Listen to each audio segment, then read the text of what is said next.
నమస్కారం, నేడి city news కి స్వాగతం. నా పేరు అజీం. ముందుగా హెడ్లైన్స్. రామగుండం పోలీస్ కమిషనరేట్లో పోలీస్ అధికారులు సిబ్బందికి డ్యూటీ మేట్ హాజరై ప్రారంభించిన పోలీస్ కమిషనర్ శ్రీనివాస్. విధుల్లో నైపుణ్యం పెంపొందించడానికి డ్యూటీ మీట్ ఎంతో ఉపయోగపడుతుందన్న శ్రీనివాస్. చెన్నూరు సాంఘిక సంక్షేమ గురుకుల పాఠశాలలో న్యాయ విజ్ఞాన సదస్సు. చట్టాలపై విద్యార్థులకు అవగాహన కల్పించిన న్యాయమూర్తి పర్వతపు రవి.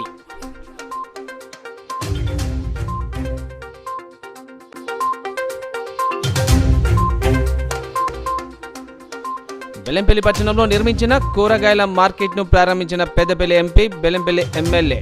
ప్రజలకు ఇచ్చిన హామీలన్నీ పరిష్కరిస్తామన్న గడ్డం వంశీకృష్ణ, గడ్డం Vinod.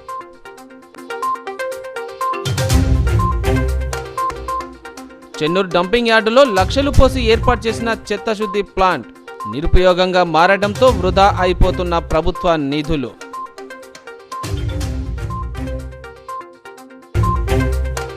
Telangana state police duty meet కార్యక్రమంలో భాగంగా రామగుండం పోలీస్ కమిషనరేట్లోని పెద్దపల్లి, మంచిర్యాల జిల్లాల పోలీస్ అధికారులు, సిబ్బంది డ్యూటీ మీట్ నిర్వహించారు. ఈ కార్యక్రమాన్ని సిపి శ్రీనివాస్ హాజరై ప్రారంభించారు. ఈ సందర్భంగా ఆయన మాట్లాడుతూ రాష్ట్రంలో మొట్టమొదటిసారిగా పోలీస్ డ్యూటీ మీట్ నిర్వహించడం జరుగుతుందన్నారు. రామగుండం కమిషనరేట్ పరిధిలోని మంచిర్యాల, పెద్దపల్లి జోన్ అధికారులు, సిబ్బందికి scientific aids to investigation event, anti sabotage check, computer awareness competitive event, dog squad కాంపిటీషన్లపై ఈవెంట్లను నిర్వహించినట్లు చెప్పారు. ఇందులో ప్రతిభ కనబరిచిన వారు అక్టోబర్ 4న రామగుండం పోలీస్ కమిషనరేట్లో నిర్వహించే కాళేశ్వరం జోన్ స్థాయి పోలీస్ డ్యూటీ మీట్కు ఎంపిక కావడం జరుగుతుందన్నారు. అనంతరం ఇందులో ప్రతిభ కనబరిచిన వారిని రాష్ట్ర స్థాయికి ఎంపిక చేశానన్నారు. పోలీస్ డ్యూటీ మీట్తో చట్టం అమలు, అంతర్గత భద్రతా నైపుణ్యం పెంపొందుతుందన్నారు. నేరాలను శాస్త్రీయంగా గుర్తించడం, దర్యాప్తు చేయడం కోసం పోలీస్ అధికారులతో సిబ్బందిని ప్రోత్సహించడం కోసం డ్యూటీ మీట్ నిర్వహిస్తున్నట్లు చెప్పారు. రామగుండం పోలీస్ కమిషనరేట్ పరిధిలోని అధికారులు, సిబ్బంది జోన్ స్థాయి, రాష్ట్ర స్థాయిలో ప్రతిభ కనబర్చి రామగుండం కమిషనరేట్కు పేరు తీసుకురావాలని కోరారు. ఈ కార్యక్రమంలో అడిషనల్ డీసీపీ అడ్మిన్ రాజు, స్పెషల్ బ్రాంచ్ ఏసీపీ రాఘవేంద్రరావు, ఇతర పోలీసు అధికారులు, బీడీ టీం, డాగ్ స్క్వాడ్ సిబ్బంది పాల్గొన్నారు. మనము first Telangana state duty meet సందర్భంగా మనం ముందుగానే ఇక్కడ ఇది 3 రిహార్సల్ అనుకోవాలి. ఇక్కడ మనం టోటల్గా బెస్ట్ టీమ్స్ని ఇక్కడ సెలెక్ట్ చేసుకొని మళ్ళీ అక్కడికి స్టేట్ వైడ్ కాంపిటీషన్లో పాల్గొనడానికి మనం ఇక్కడ నుంచి పంపిస్తాం. సో మనకి ఇక్కడ రామగుండం కమిషనరేట్లోనే కాకుండా మనకు టోటల్గా కాళేశ్వరం జోన్లో కూడా మనమే కండక్ట్ చేయమని చెప్పేసి ఆర్డర్స్ వచ్చాయి. సో ఫస్ట్ మనం రామగుండం వితిన్ కమిషనరేట్లో భాగంగానే ఇక్కడ ఈరోజు మనం స్టార్ట్ చేసుకున్నాం. సో డిఫరెంట్ కమిషనరేట్ టీమ్స్ని సెలెక్ట్ చేయాలి. సో మీరందరూ పార్టిసిపేట్స్, మీరు వివిధ కమిషనరేట్లో మీరు ఫస్ట్ ఒక డ్యూటీ మీట్లో పాల్గొనేటట్టు మీరు సెలెక్ట్ అయ్యేటట్టు మీరు ప్రయత్నం చేయాలి. అలాగే కాళేశ్వరం జోన్లో కూడా మనము టాప్గా వచ్చి మన కమిషనరేట్ ముందుగా ఉండి స్టేట్ వైడ్ దాంట్లో కూడా డెఫినెట్గా ఏదో ఒక ఈవెంట్లో మన కమిషనరేట్ పేరు నిలబెట్టాలని మీకు కోరుతున్నాను. ఈరోజు మనము కమిషనరేట్కి 3 అవార్డ్స్ వచ్చినాయి స్టేట్ వైడ్గా. ఒకటేసారి 1వ 2వ కానీ 1వ రావచ్చు, మ్యాక్సిమం 1వ ఎక్కువ, కానీ 3 అవార్డ్స్ వచ్చినాయి. ఇది అంతా అందరూ సీనియర్ ఆఫీసర్స్ ఎఫర్ట్స్. మీరు మన మంచి అడ్మినిస్ట్రేషన్, మంచి పోలీసింగ్ ఉందని చెప్పి నిరూపించాలి. సో ఆల్ ఆఫీసర్స్ ఇక్కడ right from the home guard level to the senior officer వరకు అప్రిషియేట్ ఎఫర్ట్స్. చెన్నూరు పట్టణంలోని సాంఘిక సంక్షేమ గురుకుల పాఠశాలలో మండల న్యాయ సేవ అధికార సంస్థ ఆధ్వర్యంలో న్యాయ విజ్ఞాన సదస్సును నిర్వహించారు. మహిళా చట్టాలు, బాలికల భద్రత, సైబర్ క్రైమ్, సైబర్ మోసాలు వంటి అంశాలపై విద్యార్థులకు Chennur junior civil judge Parvathapu Ravi అవగాహన కల్పించారు. విద్యార్థి దశ నుండే భారత న్యాయస్థానం చట్టాలపై అవగాహన కలిగి ఉండాలని పేర్కొన్నారు. సమాజంలో జరుగుతున్న పరిణామాల పట్ల అప్రమత్తంగా ఉండాలని అన్నారు. ఉన్నత శిఖరాలు అధిరోహించడానికి చదువు తప్ప వేరే మార్గం లేదన్నారు. విద్యార్థులు కష్టపడి ఇష్టంతో చదివి మంచి ఉద్యోగాల్లో స్థిరపడాలన్నారు. ఈ కార్యక్రమంలో చెన్నూరు బార్ కౌన్సిల్ మెంబర్లు, పోలీసు అధికారులు, విద్యార్థులు పాల్గొన్నారు. రక్షణ చట్టాలు ప్రతి ఒక్కరికి కూడా తెలిసినట్లుగా భావిస్తుంది. మరొక విషయం, మేము ఇక్కడికి ఎందుకు వచ్చాము అనేది, ఎందుకు అంటే మరి మన భారతదేశంలో 1987లో ఒక చట్టాన్ని చేశారు. కేంద్ర ప్రభుత్వం వారు ఒక చట్టాన్ని చేశారు. ఆ చట్టం పేరు లీగల్ సర్వీసెస్ అథారిటీస్ యాక్ట్ అనేది 1987లో చేశారు. ఈ చట్టం యొక్క ఉద్దేశాలు, ముఖ్య ఉద్దేశం రెండు. ఒకటి, ఈ దేశంలో నివసిస్తున్నటువంటి పేదవారైనటువంటి వ్యక్తులకి ఉచిత న్యాయ సహాయాన్ని అందించడం. అందులో పేదవారికి కేసులు ఉంటాయి అండ్ ధనవంతులకి కేసులు ఉంటాయి. ఎవరైతే పేదవారు కేసులలో అనవసరంగా కొంతమంది చిక్కుకొని ఉండొచ్చు, అటువంటి వ్యక్తులకి న్యాయ సహాయం ఉచితంగా ఒక తెల్ల పేపర్ మీద రాసిచ్చినట్లయితే మేము వారికి ఉచితంగా న్యాయవాదిని నియమించడం జరుగుతుంది. కేవలం ఒక తెల్ల కాగితం మీద మా న్యాయవాదిని నియమించండి అంటే మేము వాళ్ళకి న్యాయవాదిని ఉచితంగా నియమించడం జరుగుతుంది. దీనికి ఎవరెవరు 3 లక్షల లోపు ఆదాయం ఉన్న వాళ్ళు, మహిళలు, పిల్లలు, ఎస్సీ ఎస్టీలు మరియు ఫిజికల్లీ ఛాలెంజ్డ్ పర్సన్స్, వీళ్ళందరూ కూడా ఉచిత న్యాయ సహాయానికి అర్హులు. లీగల్ సర్వీసెస్ అథారిటీస్ యాక్ట్ యొక్క మరొక ముఖ్య ఉద్దేశం ఏంటంటే ప్రజలకి చట్టాల మీద అవగాహన కలిగించడం అనేది రెండవ ముఖ్య ఉద్దేశం. కాబట్టి లీగల్ సర్వీసెస్ అథారిటీస్ యాక్ట్ ప్రకారం ఈ రోజున మేము మీ ముందుకు వచ్చి మీకు చట్టాల మీద అవగాహన కలిగించేటువంటి కార్యక్రమాన్ని ఈరోజు చేయడం జరుగుతుంది.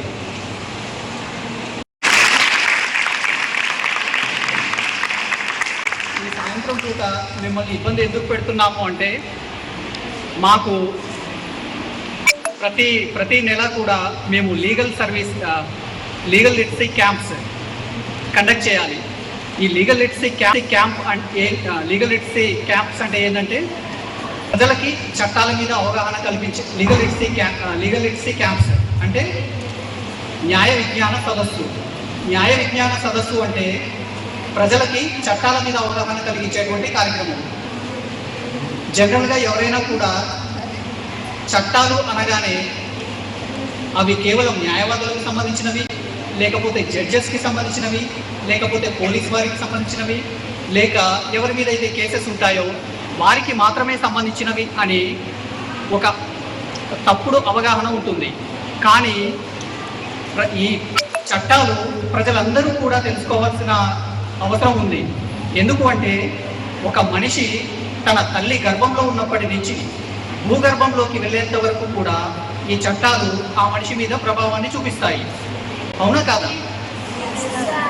ఫర్ ఎగ్జాంపుల్, తల్లి గర్భంలో ఉన్నప్పుడు ఇంతకుముందు మా న్యాయవాది గారు చెప్పారు, ప్రీనేటల్ డయాగ్నోస్టిక్ టెక్స్ట్ యాక్ట్ అని చెప్పేసి అంటాము.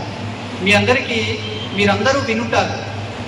లింగ నిర్ధారణ పరీక్షలు అనేటువంటి మీ అందరూ వినుంటారు. ఈ లింగ నిర్ధారణ పరీక్షల్ని ప్రివెంట్ చేసేటువంటి చట్టం ప్రీనేటల్ డయాగ్నోస్టిక్స్ టెక్నిక్స్ యాక్ట్ 1994. దీని ప్రకారం కడుపులో ఉన్నటువంటి ఒక బిడ్డ ఆడ మగ అనేటువంటిది తెలుసుకోవడం అనేటువంటిది నేరంగా చేశారు. ఆ విధంగా నేరంగా పరిగణిస్తే మాకేంటి సార్ లాభం అని చెప్పేసి చాలా మంది అనుకుంటారు. బీజేపీ బీఆర్ఎస్ నాయకులు ఎమ్మెల్యే కొక్కిరాల ప్రేమ్సాగర్పై చేసిన తప్పుడు విమర్శలను మంచిర్యాల కాంగ్రెస్ పార్టీ నాయకులు తీవ్రంగా ఖండించారు. బుధవారం ఏర్పాటు చేసిన మీడియా సమావేశంలో Naspur municipal chairman Venu, PCC ప్రధాన కార్యదర్శి చిట్ల సత్యనారాయణ, బ్లాక్ కాంగ్రెస్ అధ్యక్షుడు పూదారి తిరుపతి మాట్లాడారు. మాజీ ఎమ్మెల్యే దివాకర్రావు, బీజేపీ జిల్లా అధ్యక్షుడు రఘునాథరావులపై మండిపడ్డారు. ఎమ్మెల్యే కమిషన్ల కోసం గోదావరి నదిపై బ్రిడ్జి అడ్డుకుంటున్నారని చేసిన ఆరోపణలు నిరూపించాలని సవాల్ చేశారు. ఇలాంటి ప్రచారానికి పూనుకుంటే వచ్చే ఎన్నికల్లో డిపాజిట్ రాదని హితవు పలికారు. నడిపెల్లి విజిత్రావు ప్రేమ్సాగర్ రావుపై పోటీ చేశానని సవాల్ చేయడం విడ్డూరంగా ఉందన్నారు. దమ్ముంటే తనపై పోటీ చేయాలని వేణు ప్రతి సవాల్ చేశారు. సర్వే నెంబర్ 42లో ఈయన కన్స్ట్రక్షన్ చేస్తాడు, ఇది డిస్పెటల్ చేయాలని చెప్పి అప్పుడే వాళ్ళు ఇవ్వడం జరిగింది. దానిని నీ అధికార బలం, నీ అధికారాన్ని దుర్వినియోగం చేస్తూ నీవు అప్పుడు ఆపి ఆయన నువ్వు ఎంకరేజ్ చేయడం వల్ల నీ ప్రోద్బలంతో 5 అంతస్తుల బిల్డింగ్ కట్టుకోవడం జరిగింది. ఎప్పుడైతే ఇది కరెక్ట్ కాదు, ఇది కట్టుకోవద్దని నువ్వు చెప్తే ఈరోజు ఆయనకు ఆ నష్టం జరిగేది కాదు. అధికారులు తన ఫలితాలు చేసుకుంటూ పోతుంటారు. ప్రభుత్వ అధికారులకు ఎప్పుడు కూడా పెద్దలు ప్రేమ్సాగర్ రావు గారు అడ్డం తగలరు. నీవు అడ్డం తగిన కాబట్టి ఈరోజు ఆ పరిస్థితి ఏర్పడ్డది. అధికారులు అనేది వాళ్ళ పనిని వాళ్ళు స్వేచ్ఛగా చేసుకొని ఇవ్వాలి. అది మాత్రం నువ్వు ఒకటి గుర్తుంచుకో. రెండో విషయం, నువ్వు ప్రతిసారి మాట్లాడుతూ సర్వే నెంబర్ 324 57 ఎకరాలు తీయమని చెప్తున్నావు. తప్పకుండా సర్వే నెంబర్ 324 57 ఎకరాలు తప్పకుండా తీస్తాం. నువ్వు తొందరపడకు, మేమేం మర్చిపోలేదు. తప్పకుండా మాది మతికుంది. ఆ చిట్టా కూడా తీస్తాం, త్వరలో తీస్తాం. దాని వెనుక ఎవడెవడున్నాడో దాని కథ ఏంది అన్ని కూడా బయట పెట్టి జైలుకు పంపించే రోజులు కూడా వస్తాయని చెప్పి ఈ సందర్భంగా దివాకర్ రావు తెలియజేస్తున్నాం. నువ్వు అప్పుడు ఆ సర్వే నెంబర్ 324లో నీ పేరు ఎట్లా వచ్చిందో నువ్వు ఇంతవరకు కూడా బహిర్గతం చేయలే. ఆ రికార్డులో ఎక్కించిన అధికారులు ఎవడో నువ్వు బహిర్గతం చేయలే. ఇప్పుడు మళ్ళీ మాకు గుర్తు చేస్తున్నాం, మేము ఏం మర్చిపోలేదు, తప్పకుండా అది కూడా తీస్తామని చెప్పి ఈ సందర్భంగా గుర్తు చేస్తున్నాం. అదేవిధంగా ఎల్లంపల్లి నువ్వు సాధించడానికి గొప్ప చెప్పుకుంటావు. ఎల్లంపల్లి ఎంత అవినీతి జరిగింది, ఎల్లంపల్లి నువ్వు ఎంత దోచుకున్నావు, ఎన్ని వందల కోట్లు దోచుకున్నావని ఈ రాష్ట్ర చరిత్ర రాష్ట్ర ప్రజలకు మొత్తం తెలుసు. ఈరోజు లబ్ధిదారులు కాకుండా చాలా మంది దానిలో పందికొక్కులా పడి దోచుకున్నారు. అసలు అక్కడ ప్లాట్లు పోని వాళ్ళు, భూములు పోని వాళ్ళు కూడా నువ్వు అలా చేర్పించినావు. ఈరోజు వందల కోట్ల అవినీతి జరిగింది. దాని ద్వారానే నీ పేరు నడిపెల్లి కాకుండా ఎల్లంపల్లి అని ఈరోజు ఇప్పటి వరకు కూడా నీ ఇంటి పేరు ఎల్లంపల్లి అని రాష్ట్ర స్థాయిలో చెప్తున్నాం. కాబట్టి నువ్వు గుర్తుంచుకోవాలని చెప్తున్నాం. అదేవిధంగా మొన్న జరిగినటువంటి అసెంబ్లీ ఎన్నికల్లో కొంతమంది రాయలసీమ నుండి తీసుకొచ్చి ఇక్కడ మా పెద్దలు ప్రేమ్సాగర్ రావు మీద హత్య అయ్యేదానికి కుట్ర జరిగింది. ఇది ముమ్మాటికి నిజం. ఎందుకంటే నీకు రాయలసీమ నుంచో కడప నుంచో తీసుకొచ్చిన పని లేదు. నీకు పని చేయడానికి ఇక్కడ కార్యకర్తలు ఉన్నారు, సోషల్ మీడియా వాళ్ళు ఇక్కడ వాళ్ళు ఉన్నారు, తెలంగాణ రాష్ట్రం వాళ్ళు ఉన్నారు. మరి వాళ్ళందరినీ కూడా నువ్వు ఇక్కడ తీసుకొచ్చి నువ్వు ఏం చేయడానికి బయట చేసినావో త్వరలో అవన్నీ బయట పెడతాం. ఎంక్వైరీ జరుగుతుంది. నువ్వు ఎందుకు ఇప్పుడే భుజాలు తడుకుంటావు? ఇప్పటికైనా నువ్వు బహిర్గతం చేయి, తప్పును ఒప్పుకో, నేను తీసుకొచ్చిన చెప్పి. ఒప్పుకోకపోతే చట్టం తన పని చేసుకుంటూ పోతుంది. తప్పకుండా వాళ్ళకి శిక్ష పడుతుంది. వాళ్ళు బయటకు వచ్చినప్పుడు నీ పేరు చెప్తారని తప్పకుండా మేము ఈ సందర్భంగా తెలియడం జరుగుతుంది. అదేవిధంగా నీ కొడుకు ఈరోజు మంచిర్యాల నియోజకవర్గంలో యువత మొత్తం చెడిపోవడానికి కారణం, తప్పుదారి పడ్డానికి కారణం, ఈరోజు గంజాయికి అలవాటు చేసింది నీ కొడుకు విజిత్ రావు. గంజాయికి సూత్రధారి, గంజాయికి ఇక్కడ పితామహుడు అని చెప్పాలి మంచిర్యాల నియోజకవర్గానికి. ఈరోజు చదువున్న యువకుల్ని, పని పాట చేసుకున్న యువకులను సోషల్ మీడియా అని చెప్పి గంజాయికి అలవాటు చేసి తాగిపిచ్చి వాళ్ళని రెచ్చగొట్టి వాళ్ళ జీవితాలను మొత్తం సర్వనాశనం చేసినావు. ఈరోజు ఎక్కడికి వెళ్ళినా కూడా చెప్తారు మా ఎమ్మెల్యే గారికి, సార్ మీరు ఎమ్మెల్యే గారు మీరు కొద్దిగా మా యువతను తప్పుదారులు అవుతారు, మంచిదారుల ప్రయత్నం చేయండి, ఈ గంజాయి మాన్పియండి చెప్పి చెప్పడం జరుగుతుంది. ముమ్మాటికి ఇది తప్పకుండా నీ వెనుక నీ హస్తం ఉన్నది. త్వరలోనే మొత్తం ఆధారాలతో సహా మా ఎమ్మెల్యే గారు బయట పెడతారు. చట్టం కూడా ఇక్కడ పోలీసులు కూడా మంచి పకడ్బందీగా పనిచేస్తారు. పూర్తి ఆధారాలతోటి మేము అప్పుడు మాట్లాడదామని చెప్పి సందర్భంగా తెలియజేస్తున్నా. తప్పకుండా నీ పద్ధతి మార్చుకో. నీవు మాట్లాడుతావు, నువ్వు ఎమ్మెల్యే గారు ప్రేమ్సాగర్ రావు గురించి మాట్లాడే స్థాయి విజిత్, నీకు ఎమ్మెల్యేగా పోటీ చేయాలని దాదాపు 10 ఏళ్ళ నుంచి నువ్వు పిచ్చోళ్ళగా తిరుగుతున్నావు. మీ అయ్యని అద్దంటున్నావు, మీ నాన్నను ఊకోమంటున్నావు. పప్పా నువ్వు ఊకో అంటే ఆయన ఇంటలేడు. మీ ఇద్దరికే పోటీ, వేరేటోరికి ఎవరికి పోటీ కాదు. పప్పా నువ్వు పోటీ చేయగలంటే నీ అధిష్టానం నీకు కౌన్సిలర్ టికెట్ ఇచ్చినట్టు కూడా సిద్ధంగా లేదు. నీకు ఎమ్మెల్యే టికెట్ ఇస్తుందా? ఇంకా నువ్వు ఇక్కడ గుర్తుంచుకో, ఇంకా 15 ఏళ్ళు తల కింద కాళ్ళు పైకి చేసి తపస్సు చేసినా కూడా నువ్వు కావు. తర్వాత చెప్తున్నాం, మంచిర్యాల చరిత్రలో విజిత్ అనే అతను ఎన్ని ఉన్నాయి, ఎన్ని లక్షల 7 లక్షల కోట్ల అప్పు అయితే అసలు ఏ జీతాలకు కూడా ఇచ్చే పరిస్థితులు లేనప్పుడు ప్రభుత్వం సర్దుకొని ఏ రకంగా ఫండ్ రిలీజ్ చేయాలి, ఎక్కడికి వెళ్ళి నిధులు తెచ్చుకోవాలి అని ప్రయత్నం చేస్తూ ఈ సమయమే దాదాపు 6 నుంచి ఒక 10 నెలలు పడుతుంది కొత్త సంవత్సరానికి. కానీ రఘునాథ్కు ఓపిక లేకుండా 2 నెలలకు ఒక ప్రెస్ మీట్ పెట్టిండు. నిన్న ప్రెస్ మీట్ పెట్టి అయితే అసలు ఇప్పటి వరకు ప్రేమ్సాగర్ రావు గారు ఒక 10 సంవత్సరాలు ఎమ్మెల్యే ఉన్నాడు, ఏం సాధించడం రకంగా మాట్లాడుతున్నాడు. కేవలం ప్రభుత్వం ఏర్పడి 10 నెలలు మాత్రమే అవుతుంది. 10 నెలల్లో కూడా ప్రేమ్సాగర్ రావు గారు గెలిచిన ఆ రోజు నుండి ఈ రోజు వరకు ఈ నియోజకవర్గ భవిష్యత్తు కోసం, ఇక్కడ నిరుద్యోగుల ఉపాధి అవకాశాల కోసం, ఉద్యోగాల కోసం, ఈ ప్రాంత మౌలిక వసతుల కోసం, ఈ ప్రాంత పేదరికాన్ని పారదోడడం కోసం నిరంతరం కృషి చేస్తున్నాడు. ఏ ఒక్క రోజు కూడా రెస్ట్ తీసుకోలేదు. ప్రేమ్సాగర్ రావు గారు ఈ మంచిర్యాల అభివృద్ధికి నోచుకోలేదు. దివాకర్ రావు 20 సంవత్సరాల ఎమ్మెల్యేగా ఉండి కేవలము ఆయన ధనార్జన ధ్యేయంగా పరిపాలన చేసిన తప్పితే ఇక్కడ ఎలాంటి అభివృద్ధి జరగలేదని చెప్పి నిరంతరము మా కార్యకర్తలతోటి, ప్రజలతోటి, మేధావులతోటి చర్చలు చేస్తూ ఇక్కడ ఐటీ పార్క్ తీసుకురావాలని చెప్పి, రకరకాల అవకాశాలకి తీసుకురావాలి, ఉపాధి అవకాశాలని చెప్పి ప్రతి క్షణం చర్చ చేస్తున్న సందర్భం.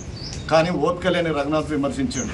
రఘునాథ్ గారిని ఈ సందర్భంగా మేము అడుగుతున్నాం, అయ్యా నువ్వు ఒక ట్రస్ట్ పెట్టినావు, అది ఎప్పుడు పెట్టినావు? పెద్దలు ప్రేమ్సాగర్ రావు గారు కొక్కిరాల రఘుపతిరావు చారిటబుల్ ట్రస్ట్ పెట్టి బడుగు బలహీన వర్గాలకు, అణగారిన ప్రజలకు రకరకాల సేవా కార్యక్రమాలు చేసి మంచిర్యాలలో మున్సిపాలిటీలో నీటి ఎద్దడి ఏర్పడితే ట్యాంకర్ల ద్వారా నీళ్ళు ఇస్తూ మరి ఆడపడుచులకు పేదవారికి కనీసానికి దసరకు కట్టుకోవడానికి ఒక చీర ఇవ్వాలి అనే చీరలు ఇస్తూ రంజాన్ తోఫా ఇస్తూ రకరకాల కరోనా సమయంలో ఆక్సిజన్ సిలిండర్లు ఇస్తూ రెమ్డెసివిర్ ఇలాంటి చెప్పుకుంటా పోతే ఒక బుక్కే ఉన్నది ప్రేమ్ సాగర్ సేవా కార్యక్రమాలు. వాటిని చూసి పులిని చూసి నక్క వాతలు పెట్టుకున్నట్టు నువ్వు ఒక ట్రస్ట్ అంటూ ఏర్పాటు చేశావు. దాంట్లో కొన్ని బ్యాగుల మీద ఫోటోలు ఉంటాయి, కొన్ని బ్యాగుల మీద ఫోటోలు ఉండవు. అంటే నీ ట్రస్ట్ ద్వారా ఫోటోలు ఇచ్చుకుంటూ వేరే అమెరికా నుంచో లేకపోతే మన బీజేపీ ప్రభుత్వము ఏదో ఏర్పాటు చేసినటువంటి కొన్ని కార్యక్రమాలు వేరే వాళ్ళ ట్రస్ట్ దానికి సంబంధించిన బ్యాగులు తీసుకొచ్చి పంపిణీ చేస్తూ మరి నువ్వు పోజులు కొడుతున్నావు. కానీ ఇక్కడ ప్రేమ్ సాగర్ రావు అనే వ్యక్తి తన సొంత డబ్బులతోటి ప్రతి కార్యక్రమం కుటుంబ సభ్యులు పేదలను ఆదుకునే దిశలో ప్రయత్నం చేస్తూ ఉంటే అటు టీఆర్ఎస్ దివాకర్ రావు వాళ్ళ చారిటబుల్ ట్రస్ట్ మూలకు పడ్డాయి, ఈసారి పెరగన్నం బంద్ అయింది, సేవా కార్యక్రమాలు మూలకు పడ్డాయి ప్రేమ్ సాగర్ రావు గెలిచినాక.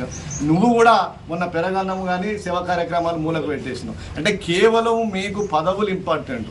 ఎమ్మెల్యే గెలిపిస్తే ప్రజలకు సేవ చేస్తాము, లేకపోతే మూసుకొని కూర్చుంటామనే ఆలోచన తప్పితే మీకు అభివృద్ధి మీద కానీ పేద ప్రజల మీద కానీ ఏమాత్రం చిత్తశుద్ధి లేదని చెప్పి సందర్భంగా తెలియజేస్తున్నాం. ఎర్రబెల్లి రఘునాథ్ గారికి ఒకటి మేము క్వశ్చన్ చేస్తున్నాం. మీరు ఏమన్నారా? ప్రేమ్ సాగర్ రావు గారు గోదావరి బ్రిడ్జి కమిషన్ల కోసం కక్కుర్తి పడి టెండర్లను మళ్ళీ కొత్తగా పిలవాలని చెప్పి ఒక ఆరోపణ చేసినాం. నీకేమైనా సిగ్గుందా? అసలు ప్రేమ్ సాగర్ రావు ఆ కాంట్రాక్టర్ని ఎక్కడ కలిసిండు? ఏమైనా దగ్గర ఆధారాలు ఉన్నాయా? పోనీ కమిషన్లు అడిగినట్టు ఏమైనా ఆధార రుజువులు ఉన్నాయా? ఉంటే చూపెట్టు. తెలివి తక్కువ మాటలు ఎందుకు మాట్లాడుతావు? ప్రేమ్ సాగర్ రావు ఏమన్నారంటే మంచిర్యాల పట్టణం ఇప్పటికే ఇరుకు రోడ్లతోటి ట్రాఫిక్ తోటి నానా ఇబ్బంది పడుతున్నారు. ఈ గోదావరి బ్రిడ్జి నేరుగా ఆ ట్రాఫిక్ అంత వచ్చి మంచిర్యాలకు హైవే వెహికల్స్ కింద లారీలు బస్సులు ఈ హైవే లాగా ఇది అవుతే అప్పుడు ఆ ట్రాఫిక్ అంతా మంచిర్యాల పట్టణం మీద పడితే కనీసానికి పోవడానికి రావడానికి కూడా పరిస్థితి దారుణంగా ఉంటుంది అని చెప్పి దూరదృష్టితోటి భవిష్యత్ తరాలకు ఈ రోడ్లు విశాలంగా ఉండాలి, మంచిర్యాల పట్టణకు భవిష్యత్తు మంచిగా ఉండాలనే ఒక సంకల్పంతో వారు ఏం ప్లాన్ చేశారంటే నేషనల్ హైవే గ్రీన్ఫీల్డ్ హైవేకు ములకల్ల దగ్గర అటు నుంచి క్రాస్ చేసి ఎల్లంపల్లి ప్రాజెక్ట్ దగ్గర నుంచి అది క్రాస్ చేసి అక్కడ నుంచి బైపాస్ ద్వారా ట్రాఫిక్ను మరలిస్తే బాగుంటుందని ఒక దూరదృష్టితోటి అతను ఈ ప్రాజెక్టును ఆపడం జరిగింది తప్ప కమిషన్ల కోసం కాదు. బెల్లంపల్లి పట్టణంలో 7,58,00,000 వ్యయంతో నూతనంగా నిర్మించిన కూరగాయల మార్కెట్ను పెద్దపల్లి ఎంపీ గడ్డం వంశీకృష్ణ, ఎమ్మెల్యే గడ్డం వినోద్లు, మంచిర్యాల జిల్లా collector Kumar Deepak, municipal chairperson Jakkula శ్వేతతో కలిసి ప్రారంభించారు. ఈ సందర్భంగా ఎంపీ గడ్డం వంశీకృష్ణ మాట్లాడుతూ కాంగ్రెస్ పార్టీ ఎన్నికల ముందు ఇచ్చిన 6 గ్యారెంటీలను ఒక్కొక్కటిగా అన్ని అమలు చేస్తుందని, గత 10 సంవత్సరాల కాలంలో బీఆర్ఎస్ ప్రభుత్వం 7,10 కోట్ల అప్పు చేసి రాష్ట్రాన్ని అప్పుల పాలు చేసిందన్నారు. బెల్లంపల్లి మున్సిపాలిటీ అభివృద్ధి కోసం ఎంపీ నిధుల నుండి నిధులు కూడా విడుదల చేయడానికి సిద్ధంగా ఉన్నానని తెలిపారు. ఎమ్మెల్యే గడ్డం వినోద్ మాట్లాడుతూ ఎన్నికల ముందు ఇచ్చిన హామీలన్నీ గుర్తుంచుకొని నెరవేరుస్తానన్నారు. పోడు భూముల విషయంలో అటవీశాఖ అధికారులతో మాట్లాడి సమస్య పరిష్కరించే విధంగా చూడాలని ఎంపీ కలెక్టర్లకు విజ్ఞప్తి చేశారు. గోదావరి తాగునీటిని బెల్లంపల్లికి తెప్పించడానికి 450 కోట్ల మంజూరు కోసం ముఖ్యమంత్రితో మాట్లాడి గోదావరి నీటిని బెల్లంపల్లికి తెప్పిస్తానన్నారు. కార్యక్రమంలో ఆర్డీఓ హరికృష్ణ, మున్సిపల్ అధికారులు, సిబ్బంది, కౌన్సిలర్లు, కోఆప్షన్ సభ్యులు, లబ్ధిదారులు పాల్గొన్నారు.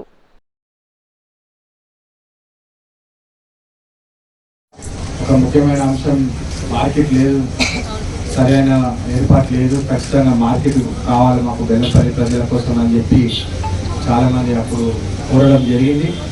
మీ అందరూ తెలుసు కాంగ్రెస్ పార్టీ ప్రజల పాలన, కాంగ్రెస్ పార్టీ ఒక మాట ఇస్తే దానికి కట్టుబడి ఉంటుందని చెప్పి ఇప్పటికీ దాదాపు 8 నెలల 6 గ్యారెంటీల దాదాపు అన్ని గ్యారెంటీలు మొదలైనవి.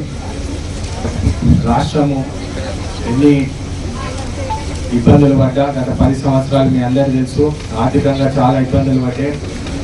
దాదాపు 7 లక్షల కోట్ల రూపాయల అప్పుల పాలు అయిపోయింది మన తెలంగాణ రాష్ట్రం అని చెప్పి మీ అందరికీ తెలుసు. గతంలో 10 సంవత్సరాలు టీఆర్ఎస్ పార్టీ చేసిన అన్యాయం గుర్తిస్తూ నేను ఎందుకు గుర్తు చేస్తున్నానంటే రాష్ట్రము ఆర్థికంగా చాలా ఇబ్బందులు ఉన్నాయి.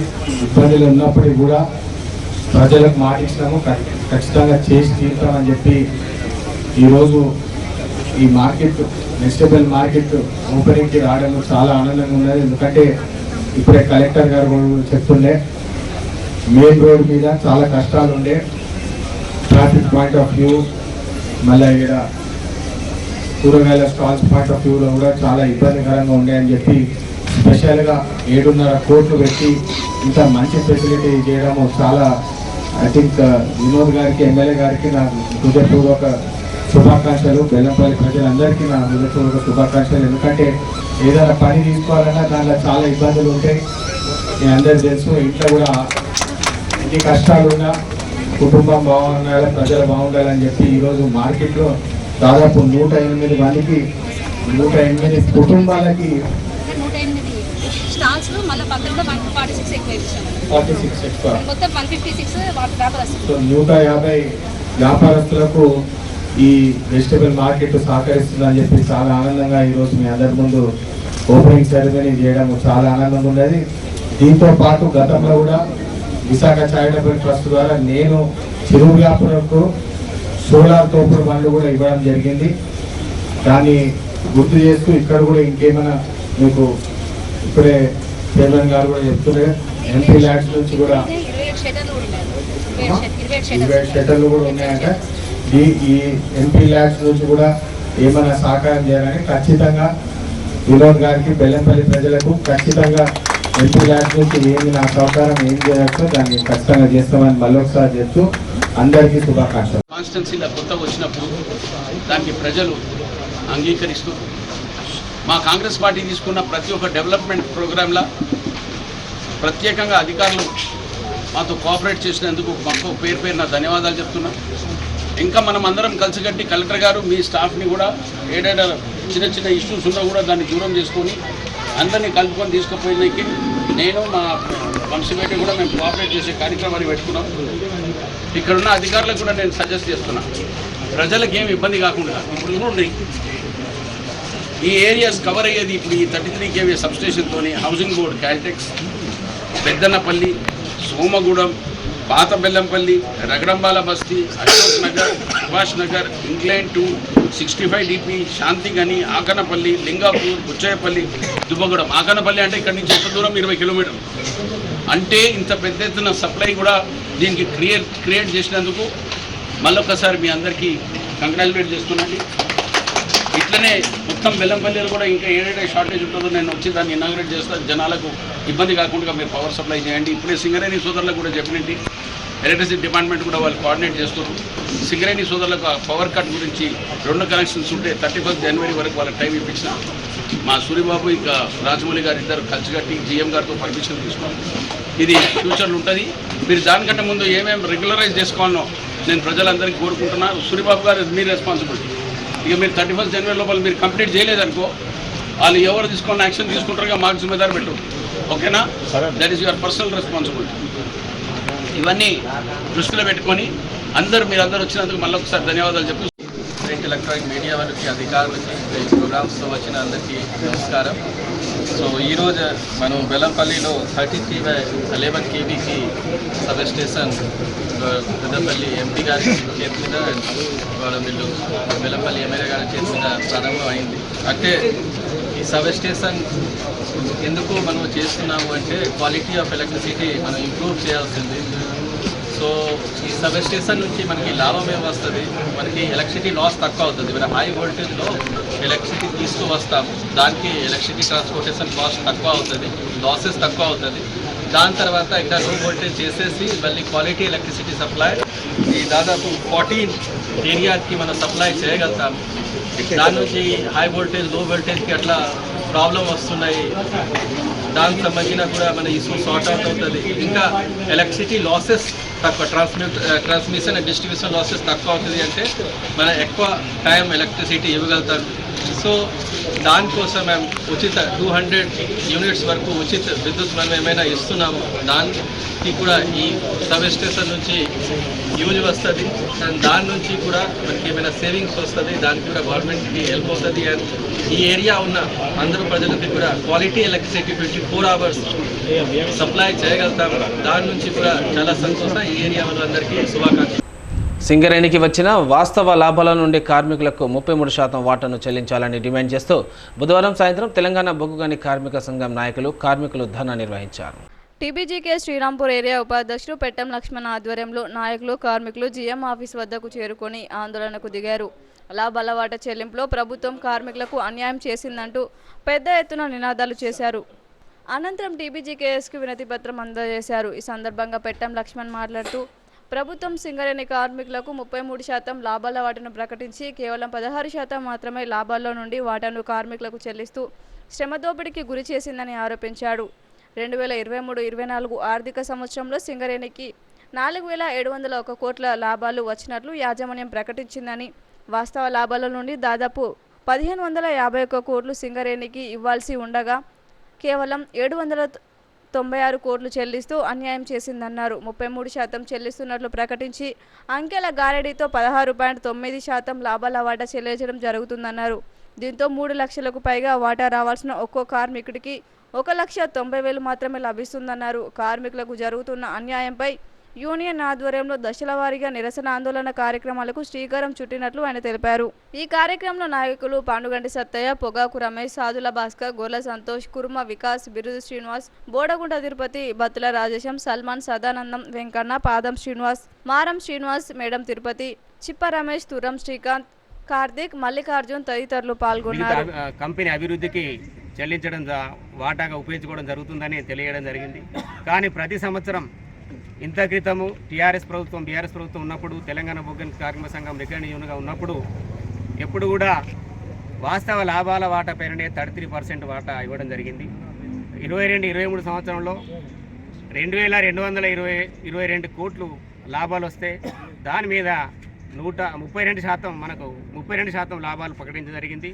దాని ప్రకారం ఒక్కొక్క కార్మికుడికి 1,50,000 నుంచి 1,70,000 ఇవ్వడం జరిగింది. మరి ఇవాళ కాంగ్రెస్ ప్రభుత్వం వచ్చిన తర్వాత ఇంత లాభాలు వచ్చినప్పటికీ 23-24 సంవత్సరంలో 70 మిలియన్ల టార్గెట్ మేనేజ్మెంట్ విధిస్తే కార్మికులు శ్రమపడి ఎటువంటి అసౌకర్యాలు ఉన్నప్పటికీ కూడా వాళ్ళు కష్టపడి 70.2 మిలియన్ల ప్రొడక్షన్ సాధించడం జరిగింది. అంటే టార్గెట్ చెప్పిన దాన్ని ఖచ్చితంగా సాధించడం జరిగింది. మరి ఇంత కష్టపడి మేనేజ్మెంట్ విధించిన ఉత్పత్తిని సాధించినప్పటికీ కూడా ఇవాళ వచ్చిన వాస్తవిక లాభాలను తగ్గించి 796 కోట్ల మీదనే 33% ఇవ్వటం వల్ల అది 16.9% మాత్రమే కార్మికులకు చెందుతుంది. ఎందుకంటే వాళ్ళు 33% ప్రకటించడం జరిగింది, కానీ వాస్తవానికి చూస్తే 16.9% జరుగుతుంది. ఇవాళ 16.1% కార్మికులకు నష్టం జరుగుతుంది. చెన్నూరు మున్సిపాలిటీలో 1,50,00,000తో నిర్మించిన డంపింగ్ యార్డు నిరుపయోగంగా మారింది. మున్సిపాలిటీలో సేకరించిన చెత్తతో సేంద్రియ ఎరువులు తయారు చేసి ఆదాయం పొందాలనే ఉద్దేశంతో అధికారులు, ప్రజాప్రతినిధులు డంపింగ్ యార్డులో ప్లాంట్ను ఏర్పాటు చేశారు. మంచిర్యాల జిల్లా చెన్నూరు మున్సిపాలిటీ పరిధిలో సేకరించిన చెత్తతో సేంద్రియ ఎరువులు తయారు చేసి ఆదాయం పొందాలనే సదుద్దేశంతో 1.5 కోట్లతో నిర్మించిన డంపింగ్ యార్డ్ నేడు నిరుపయోగంగా మారింది. డంపింగ్ యార్డ్లో తడి, పొడి చెత్తను వేరు చేసి ఎరువు తయారీతో పాటు వానపాములను ఉత్పత్తి చేయాలని వీటిని నిర్మించారు. ఇక్కడ తయారైన ఎరువును రైతులకు విక్రయిస్తే మున్సిపాలిటీకి కొంత ఆదాయం సమకూరుతుందని, కానీ చెత్తతో ఎరువులు తయారు చేస్తున్న ఘటనలు మచ్చుకైనా కనిపించడం లేదని, డంపింగ్ యార్డుకు చెత్తను తీసుకువచ్చి తగలపెడుతుండడంతో వాతావరణం కలుషితమై సమీప గ్రామ ప్రజలు రోగాన బారిన పడుతున్నారనే ఆరోపణలు ఉన్నాయి. లక్షలాది ప్రజాధనం ఖర్చు చేసి నిర్మించిన డంప్ యార్డింగ్ను ఆదాయ వనరుగా మార్చాలని ప్రజలు కోరుతున్నారు. రామకృష్ణపూర్లో సేను ప్రార్థనా మందిరాన్ని కాజీపేట్ క్రీస్తు జ్యోతి మినిస్ట్రీస్ ఫాస్టర్ పాల్సన్ రాజు, జయప్రకాష్, కోండ్ర ప్రసాద్ ప్రారంభించారు. ముఖ్య అతిథులుగా హాజరైన తవక్కల్ పాఠశాల అధినేత అజీజ్ను ప్రార్థనా మందిర కమిటీ సభ్యులు శాల్వాతో ఘనంగా సన్మానించారు.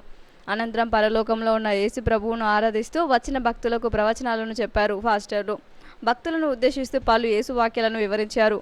అందరూ నిజాయితీగా ఉన్నప్పుడు ఎలాంటి ఆపదలు రావని, పేదలకు సేవ చేసి అలవాటు నేర్చుకోవాలని పాస్టర్లు సూచించారు. పట్టణంలోని పలు చర్చిల భక్తులే కాకుండా శ్రీరాంపూర్, భూపాల్పల్లి, గోదావరికని, మంచిర్యాల, మందమరి నుండి పెద్ద సంఖ్యలో క్రైస్తవ సోదరులు ఈ ప్రారంభోత్సవానికి హాజరయ్యారు.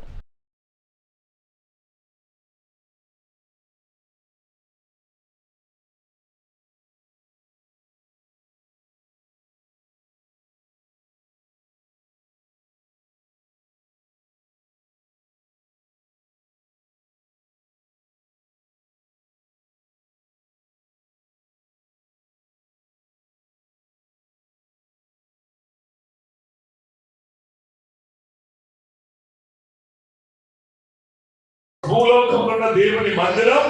ఎవరి మందిరం అంటారు? ఇది ఎవరి మందిరం అంటారు? జీవం గల దేవుని మందిరం. మూడవది నువ్వు ఆయన మందిరానివే. అందుకోసంగా బైబిల్ ఉంది, ఎవరైనా దేహమును దేవుని ఆలయం పాడు చేస్తే కదా వారి ఆలయం అంటే కలెక్షన్ ఉన్నది. దేవుని ఆలయానికి మనకేముందట? కలెక్షన్. నల్ల కలెక్షన్ ఉన్నట్టు. ఏ కలెక్షన్ అంటమ్మా? నల్ల కలెక్షన్ ఉన్నట్టు కలెక్షన్ ఉన్నది.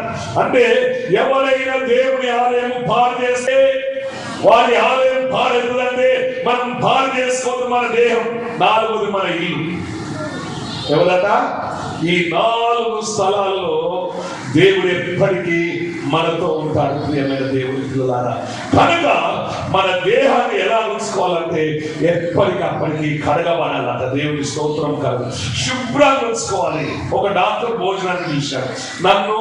అప్పుడు రావాలి సార్ మా శిష్యుడు రావడం లేదు. ఆ విషయంలో ఈ విషయాన్ని మనం ప్రభుత్వ దృష్టికి తీసుకెళ్ళి ఏ విధంగా అయితే 76 జీవో ప్రకారం మనకి ఇళ్ల పట్టాలు ఇస్తున్నారో అదే విధంగా మతానికి సంబంధించిన ప్రే చేసుకునే చర్చెస్కి, గుళ్లకు, మసీదులకు కూడా ఆర్సీసీ స్లాబ్లు కట్టుకోవడానికి ప్రభుత్వం ద్వారా మనమందరం పాటుపడతామని ఈ విషయాన్ని వివేక్ వెంకటస్వామి దృష్టికి కూడా తీసుకెళ్లడం జరిగింది. ఆయన కూడా CNMD గారి దృష్టికి తీసుకెళ్ళి రాబోయే రోజుల్లో తప్పకుండా ప్రతి ఒక్క చర్చికి, ప్రతి ఒక్క మసీద్కి, ప్రతి ఒక్క గుడికి మనం రామకృష్ణాపురం పట్టణంలో ఏ విధంగా అయితే 76 జీవోలో ఇళ్ల పట్టాలు ఇప్పించుకున్నామో అదేవిధంగా రాబోయే రోజుల్లో ఈ ప్రాంతాలని, ఈ మస్జిదుల్ని, చర్చుల్ని, గుళ్ళని కాపాడుకోవాల్సిన బాధ్యత మన అందరి మీద ఉందని సందర్భంగా తెలియజేస్తూ తప్పకుండా రాబోయే రోజుల్లో మనం అనుకున్న ఉద్దేశం అక్రమ కేసులు పెట్టించే సంస్కృతి వికారాబాద్ మాజీ ఎమ్మెల్యే మెతుకు ఆనంద్కు ఉందని అసెంబ్లీ స్పీకర్ ప్రసాద్ కుమార్పై ఆయన చేసిన అనుచిత వ్యాఖ్యలను తీవ్రంగా ఖండిస్తున్నామని కాంగ్రెస్ నాయకులు పేర్కొన్నారు. వికారాబాద్ మాజీ ఎమ్మెల్యే మెతుకు ఆనంద్ మర్పల్లిలో స్పీకర్ ప్రసాద్పై చేసిన వ్యాఖ్యలకు కాంగ్రెస్ పార్టీ నాయకులు ఖండించారు. ప్రసాద్ కుమార్ అక్రమ కేసులు పెడుతున్నారని, గత బీఆర్ఎస్ పాలనలో 10 సంవత్సరాలు ప్రశాంతంగా ఉందని, ఎక్కడ కూడా ఒక కేసు కాలేదని ఆనంద్ అనడం విడ్డూరంగా ఉందని అన్నారు. మర్పల్లి పోలీస్ స్టేషన్ పరిధిలో ఓ వ్యక్తి కనిపించకుండా పోవడంతో ఓ మృతదేహం లభించడం వల్ల అనుమానితులను పోలీసులు విచారిస్తుంటే మాజీ ఎమ్మెల్యే ఆనంద్ రాజకీయ రంగు పులుముకుతున్నారని కాంగ్రెస్ పార్టీ పట్టణ అధ్యక్షుడు సుధాకర్ రెడ్డి మండిపడ్డారు. కనిపించకుండా పోయిన వ్యక్తి, అనుమానితులుగా పోలీసులు అదుపులోకి తీసుకున్న వ్యక్తులు ఇద్దరు కూడా బీఆర్ఎస్ పార్టీకి చెందిన వారేనని పోలీసులు చట్ట ప్రకారం విచారిస్తుంటే దాన్ని కాంగ్రెస్ పై నెట్టి స్థానిక శాసనసభ్యులు స్పీకర్ ప్రసాద్ కుమార్ అనుచితంగా మాట్లాడడం సరైనది కాదని హెచ్చరించారు. వికారాబాద్ మున్సిపల్ చైర్మన్ మంజుల మాట్లాడుతూ అక్రమ కేసులు పెట్టించే నీచపు సంస్కృతి మాజీ ఎమ్మెల్యే ఆనంద్ అని అన్నారు. మహిళలంటే గౌరవం లేని మాజీ ఎమ్మెల్యే మాజీ జెడ్పీటీసీ సునీత మహేందర్ రెడ్డి వాహనంపై రాళ్లతో దాడి చేశారని గుర్తు చేశారు. మున్సిపల్ కౌన్సిల్ సభ్యురాలి చేత తనపై అక్రమంగా అట్రాసిటీ కేసు పెట్టించారని ఆరోపించారు. కాంగ్రెస్ సీనియర్ నాయకుడు కిషన్ నాయక్ మాట్లాడుతూ తనపై, తన కోడలుపై, తన కుటుంబ సభ్యులపై 10ల సంఖ్యలో అక్రమ కేసులు పెట్టించిన ఆనంద్ ఈరోజు స్పీకర్పై ఆరోపణలు చేయడం విడ్డూరంగా ఉందని మండిపడ్డారు. మీ బుద్ధి తక్కువ పని, మీ అంతా కూడా మీ అవివేకానికి వదిలిపెడుతున్నా. రాజ్యాంగంలో ఒక అత్యున్నతమైన స్థానం అది. తెలంగాణ రాష్ట్రంలో గవర్నర్ తర్వాత గవర్నర్ పదవి స్పీకర్ గారికి ఉన్నది. కనీసం మనము ఆయన పదవి కింద మనము వాల్యూ ఇవ్వాల్సిన అవసరం ఉన్నది, ఇజ్జత్ ఇవ్వాల్సిన అవసరం ఉన్నది, మనం రెస్పెక్ట్ ఇవ్వాల్సిన అవసరం ఉన్నది. మన అది తెలియకుండా మీరు టీఆర్ఎస్ పార్టీ నాయకులు ఇష్టానుసారంగా మాట్లాడుతూ ఉన్నారు. అది పద్ధతి కాదు. మేమేమైనా తప్పు చేసినట్టుంటే మమ్మల్ని మీరు ఖండించండి, లేదంటే మాకు చెప్పండి. మేము అధికారంలో ఉన్నాం, దాన్ని సరిదిద్దుకుంటాం, తప్పకుండా దాన్ని కరెక్ట్గా చేస్తాం. అదేవిధంగా మన మాజీ ఎమ్మెల్యే గారు చెప్తా ఉన్నారు, డెవలప్మెంట్ చేస్తలేడు, దీని గురించి పట్టించుకుంటలేడు.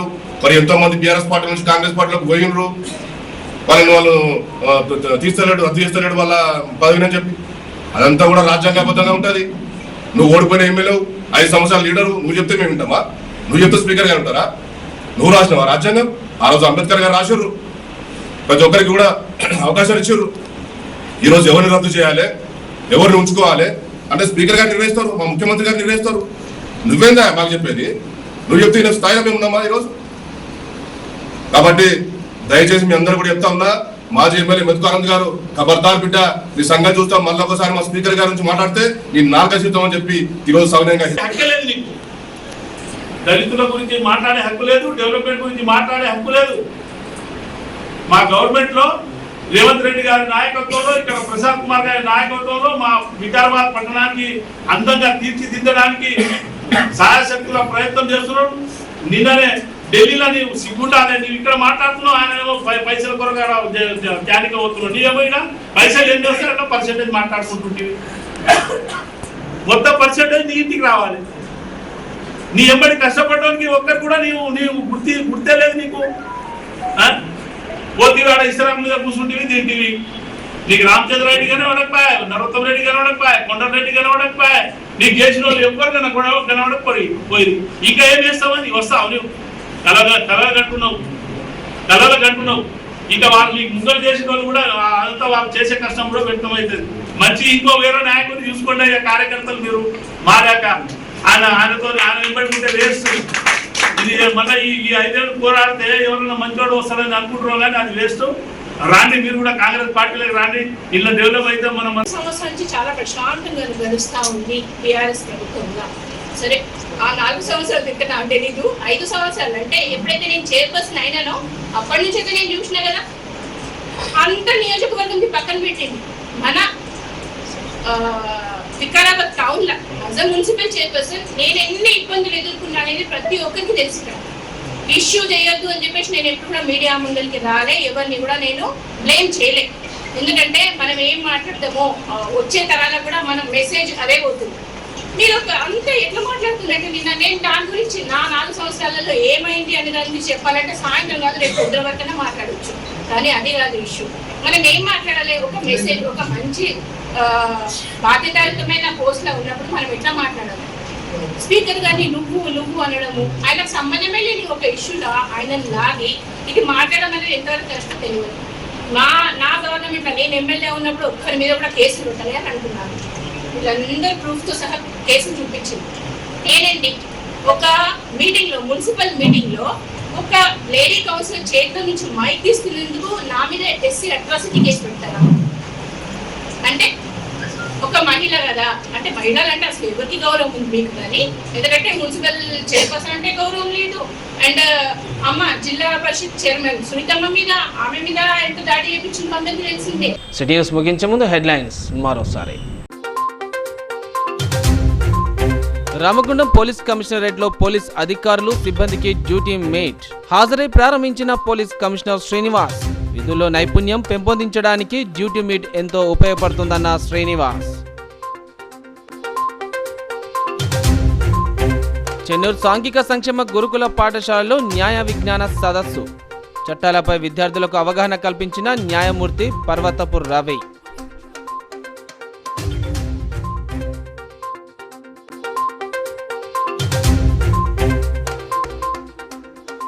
బెల్లంపల్లి పట్టణంలో నిర్మించిన కూరగాయల మార్కెట్ను ప్రారంభించిన పెద్దపల్లి ఎంపీ, బెల్లంపల్లి ఎమ్మెల్యే. ప్రజలకు ఇచ్చిన హామీలన్నీ పరిష్కరిస్తామన్న గడ్డం వంశీకృష్ణ, గడ్డం వినోద్.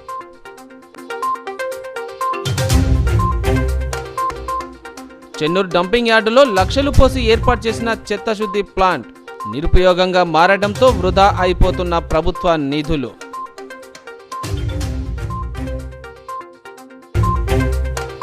నేటి సిటీ న్యూస్ ఇంతటితో సమాప్తం. తిరిగి ప్రసారమే సిటీ న్యూస్తో మళ్ళీ కలుసుకుందాం. అంతవరకు సెలవు, నమస్కారం.